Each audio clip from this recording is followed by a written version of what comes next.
So I'm here with Coach Cecchini of Barb Baseball, and I'm here with Coach Smith of Rose Pine Baseball, Coach Ethan Frey, and Gavin Guidry, who are both on LSU and competing for a national championship. So coaches, can you just tell me, starting with Coach Cecchini, tell me a little bit about your relationship with Gavin and how cool it's been to see them compete for a national championship. Oh, it's amazing. I was there for one day. I was there the day they lost, and Gavin didn't get to pitch that game. So, but that's just the way it goes, you know.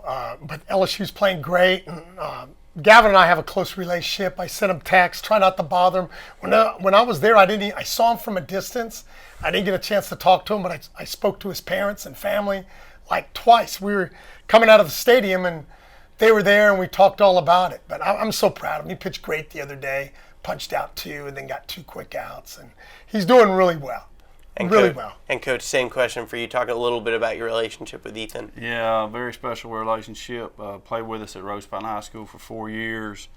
Guys just committed to our program to the highest level, and I know he is to LSU. He's playing his role over there. Very close with him. Spends a lot of time at my house. We have a facility at my house that he works at, and he's there a lot. So our families are close, our community's close. It's just we're all excited to see him get this opportunity. So for Ethan and Gavin, it's unique. They're both true freshmen. You guys coached them both last year. So what has it been like seeing them have this success this early in their collegiate careers? It didn't surprise me. I mean, Gavin never lost a game when he was at Barb. The only pitcher to ever do that. Won every game. And he pitched his sophomore through senior year.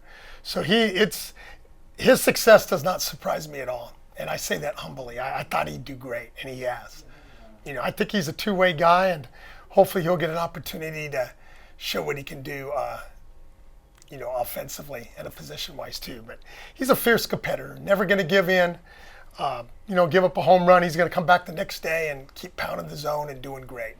And Coach, same question for you. He's a freshman. Like we said, he's appeared in 17 games, I believe, this season. So what has it been like to see him have this success with the team in his freshman year? You know, I was kind of thinking about coming down here. I was thinking about it last night to speak about these guys, and I was thinking about how high the bar is kind of being set right now and the opportunity they're having, and hopefully it's just building for the future. You know, they'll get to maybe get on the field together and play and compete next year, and maybe get a chance to go back next year. So last night, obviously they beat Wake Forest with that walk-off home run from Tommy Tanks. What was it like seeing them win that game to punch your ticket to the finals? Oh, it was amazing. I always manage the game as I go, and Jay Johnson's done an amazing job. You know, they say, hey, you're going to bunt Tommy right here? I said, not Tommy White. There's no way. There's no way they're bunting him. And, you know, 23 home runs now and hitting 400 with 100 ribbies. I mean, that guy, he squares up nearly every ball. Coach, what was it like seeing that? Just awesome, you know. We're a very small rural community in Rose Pine, and I know our people there are just their eyes on this situation here with Ethan being on the team, and we're just excited for him. It was an awesome moment. I know for him, awesome moment for everybody. We talked a little bit before we got on camera. You've been to a couple games this season. Yes. A lot of the Rose Pine community has been there. What has it been like to see the support surrounding Ethan as they have this journey to a national championship? It's fun. Yeah, we got a chance to take our guys down to see Ethan and Gavin and the guys play, and had a really good time. I always told Ethan when he was with us, I always told him to take the guys along this journey with you on this ride, and I know he stays in touch with all of our guys, and I was texting him last night, you know, after the game, and they're close, you know. They do a lot of things together off the field, so it's been fun to watch. And same with you. I'm sure you guys have been down there and you've talked to him. What has it been like to see the Barb community rally around Gavin? Oh, there were so many people that I saw that I knew down there. It was great. And, you know, Gavin comes back during the holidays and works out at our facility, and, you know, he's over all the time, and we're a very close-knit group. In fact, our new thing is we break family, you know, so it's our extended family, not our biological family, but it's our family. So he's when he does well, it's just like, you know, we all do well. So everybody's pulling for him. And same thing with Ethan.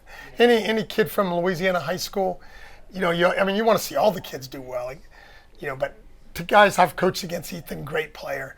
You're always pulling for those guys. And you're wearing the shirt there. Ethan had a lot of success at Rose Pine, 2 state championships, obviously. A lot of success at Barb with the national championship and state championship. So they've been there. How do you guys think that prepares them for this weekend and trying to win the first state championship in a while for LSU? National championship. Yeah, I think those guys have been on the big stage. I mean, Coach won back-to-back state championships, I know. Gavin was part of 2 state championships. So he's used to pitching in those big games, those big moments. So, I remember Chad Ojay said this one time when he was 12 years old, pitching at the Little League World Series or pitching in high school. At that time, that's the biggest game you can play in. So, that when he was pitching in the World Series, he said, this is another big game. This is the biggest stage I can pitch in. So I think for Gavin, when he was in high school and he knew that, hey, if we win, we can win the state championship and a national championship. It's very equivalent. Less people, but I think there was still like 8,900 at our game. Now there's 25,000, and there's obviously the TV. It's huge. But when he pitches in the World Series one day, pitching at LSU is going to be just as big as pitching in the World Series because this is the biggest stage you can pitch in. Yes, definitely. And same question for you. How does playing for you guys in a state championship, 2 of them, prepare him for this weekend and helping LSU to hopefully win a national championship? Well, I think in any good program, it starts with the culture that you produce, and the commitment to that culture. And I know we tried to at Rose Pine High School to do it the right way with discipline and commitment to what we do. And I know Coach Jay Johnson and his staff and LSU have even furthered that. And I just think it all plays hand in hand to play your role, be committed, and compete. And you're talking about elite competitors at LSU. So, have you guys talked to them this week when they've been in Omaha? And if you have, what has kind of been your message to them? I send him texts. I try not to bother him during the game. I just, hey, Gavin, I love you. I believe in you. Great job. I'm proud of you. And he'll always text me back. It's just everybody's trying to get a piece of him, So now we've talked, not since he's been in Omaha. We talked during the season. But right now, man, he's just, I just give him his space. Same question for you. Kind of the same, There's a lot going on up there right now. And we would talk, like Coach said, we would talk during the season on the phone and try to shoot him texts here and there, something a little inspirational. Tell him just to enjoy the moment, man. I mean, it's an opportunity of a lifetime that you may never get again. So just live in the moment and enjoy it with your family. For you, Amen. For you watching Gavin the other night, came on in the 7th, got out of it jammed with 2 strikeouts. What was that like seeing him on the biggest stage possible? I mean, we were the whole family was over. I mean, that's plan our day. LSU, man, we're ready. Let's watch Gavin. Is he going to get in tonight? I think he is. You see him warming up. I mean, you're just ecstatic. Just so happy for him. What a great family. They're so supportive and selfless people and all about the team, and good things happen to good people, and sometimes bad things happen to good people. But, he wants to be in that situation. No situation is too big for Gavin. He wants the ball, and he showed the other night. One pitch, home run. He got his opportunity again. He did well, extremely well. Punched out two of their top hitters, then came in and got 2 quick outs. So yeah, you're so happy for him. It's hard to describe in words. It's just,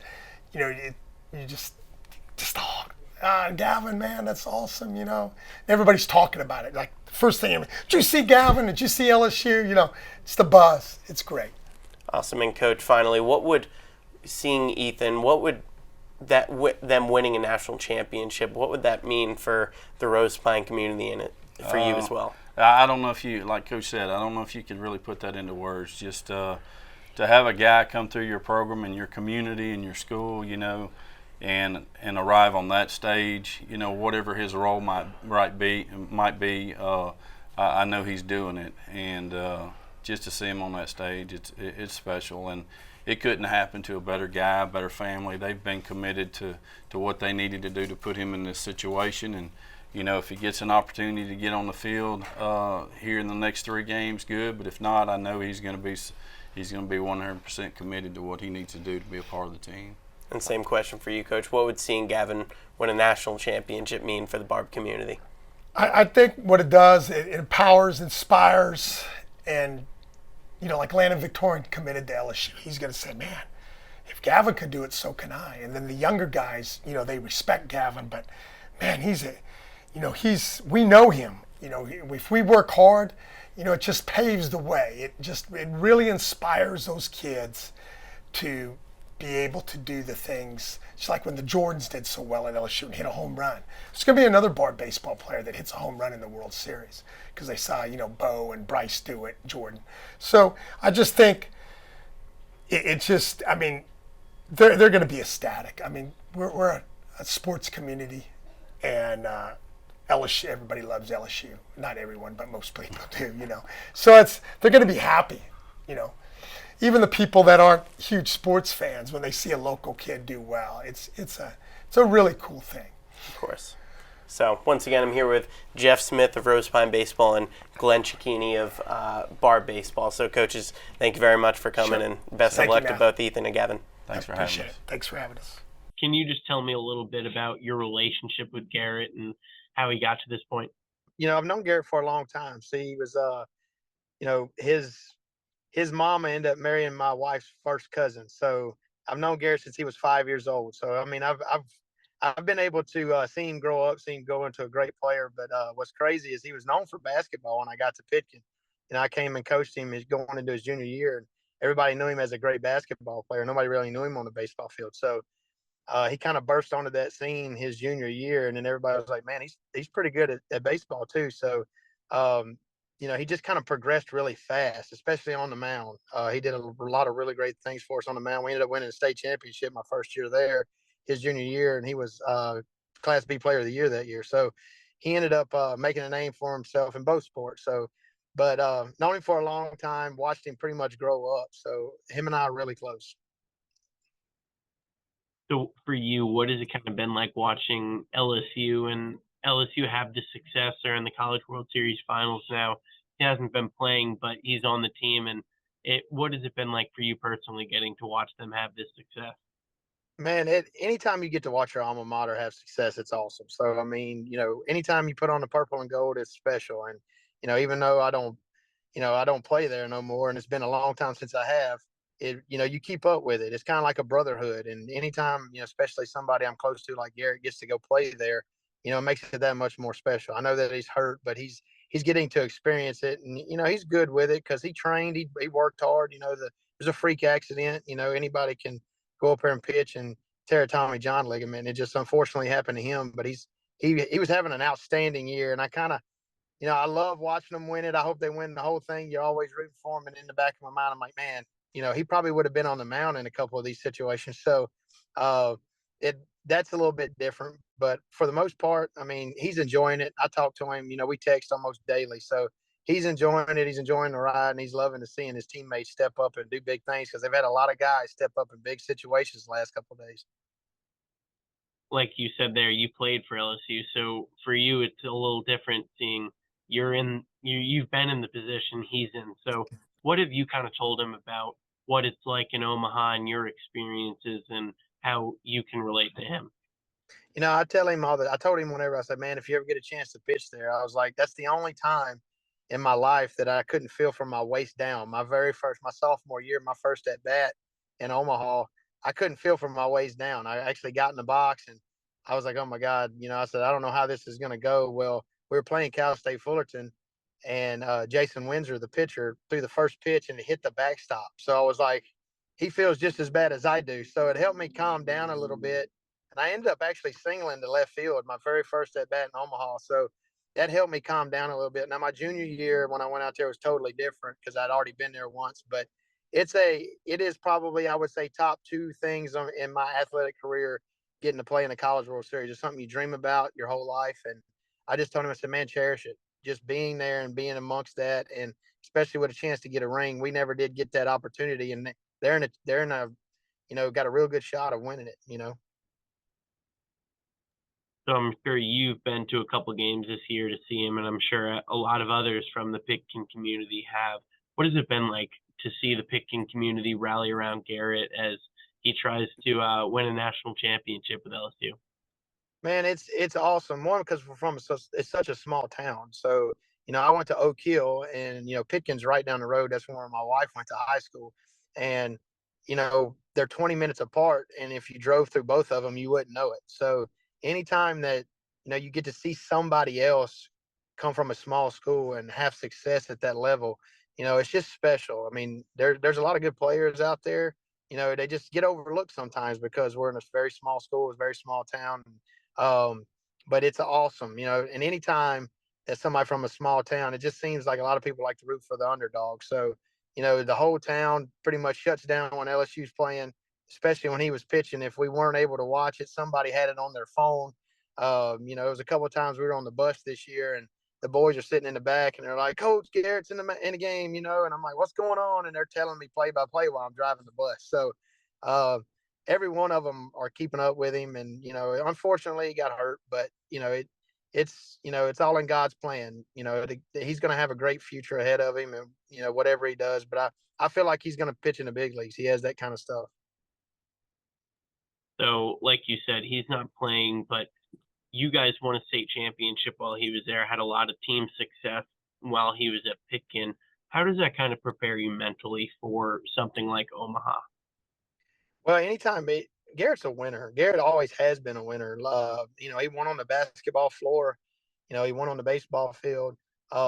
He won when he was younger. So he's a born winner, and he's a leader. So I knew whenever he got there that he was going to be successful.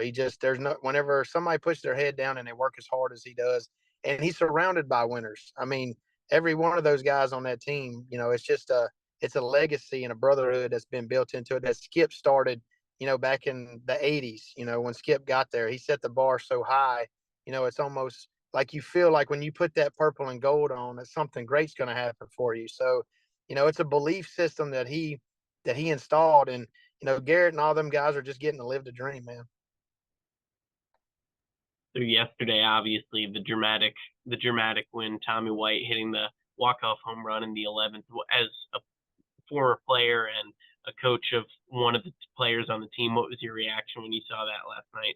Man, we were going nuts in the living room, man. I was up pacing like I was coaching a team. So, I mean, we're sitting there, and we knew going into the game, we were all talking about it, that, Skeens and the Louder kid were going to go head to head. And I said, man, they might as well put them 0-0 in the 8th inning and go from there. And it was pretty close to that, or 0-0 in the 9th, and then went on into the 11th. So, when we're sitting there and Cruz singles, I'm like, man, we got to do something now. We got to do something right here. And, Tommy White hits the homer, and we're all going nuts in my living room. So it was pretty special. It was pretty awesome. And finally, you said you talked to Garrett a lot. You text back and forth. What's kind of your message to him going into the College World Series finals and as they try and bring a national championship back to Baton Rouge?